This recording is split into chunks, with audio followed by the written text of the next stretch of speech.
Jika dilihat dari fakta sejarah, benarkah anak-anak Subang Larang ini meninggalkan istana Pajajaran bersama-sama? Begini ceritanya. Ada banyak versi yang menceritakan kepergian Walang Sungsang dari istana Pajajaran. Versi pertama menurut naskah Karios mengatakan bahwa Walang Sungsang bermimpi ketemu dengan Nabi Muhammad dan beliau meminta agar Walang Sungsang mempelajari Islam. Awalnya Walang Sungsang tidak percaya dengan mimpi tersebut. Namun malam-malam berikutnya Walang Sungsang bermimpi lagi dengan cerita yang sama. Akhirnya Walang Sungsang memutuskan untuk mempelajari Islam dan mengajak ayahanda Prabu Siliwangi untuk sama-sama mempelajari Islam. Hal ini membuat Prabu Siliwangi tidak setuju dengan ajakan dari Walang Sungsang. Dan jika Walang Sungsang terus memaksa, maka ia diminta untuk keluar dari istana Pajajaran. Melihat sikap ayahanda, akhirnya Walang Sungsang memutuskan untuk meninggalkan istana Pajajaran dan berkelana mencari ilmu agama Islam. Sedangkan menurut naskah Mertasinga, kepergian Walang Sungsang dari istana Pajajaran dilatar belakangi oleh rasa sakit hati karena ibunya Subang Larang diusir oleh Prabu Siliwangi karena terus mempertahankan keislamannya. Waktu itu tidak boleh mengamalkan ajaran Islam di istana Pajajaran.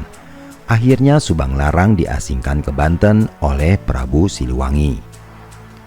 Beda halnya dengan naskah Carita Purwaka Caruban Nagari. Kepergian Walang Sungsang dari istana Pajajaran dilatar belakangi oleh perlakuan buruk ibu tiri dan adik-adik tiri Walang Sungsang. Saat itu ibunda Subang Larang sudah wafat, sehingga Walang Sungsang lebih memilih menjauh dari istana dan belajar agama Islam ketimbang harus berkonflik dengan saudara-saudaranya. Terlepas dari mana yang mendekati kebenaran, kita tidak tahu yang pasti. Namun perjalanan Walang Sungsang untuk memperdalam ilmu agama Islam memang sudah bulat. Akhirnya Walang Sungsang banyak berguru dengan ulama-ulama di tanah Pasundan saat itu. Hingga tibalah beliau berguru dengan Ki Danuwarsih dan Syekh Nurjati.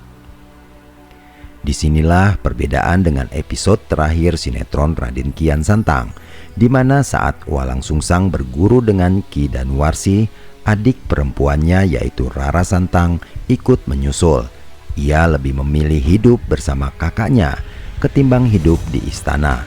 Keduanya pun akhirnya bertemu dan belajar Islam secara bersama-sama di Gunung Sembung kepada Syekh Nurjati, sebelum keduanya diperintahkan gurunya untuk beribadah haji ke Tanah Suci. Namun tidak ada naskah yang menceritakan bahwa Raden Kian Santang juga ikut kakak-kakaknya pergi dari istana Pajajaran bersama-sama. Tapi ada cerita tentang pemakaman Godok di daerah Garut, di mana diceritakan bahwa Raden Kian Santang sejak pulang dari Mekah berganti nama menjadi Sunan Rohmat dan melakukan petilasan. Dalam petilasan tersebut, Sunan Rohmat membawa sebuah kotak besi yang mana jika kotak itu bergerak, maka Sunan Rohmat harus berhenti dan menyebarkan Islam di wilayah tersebut.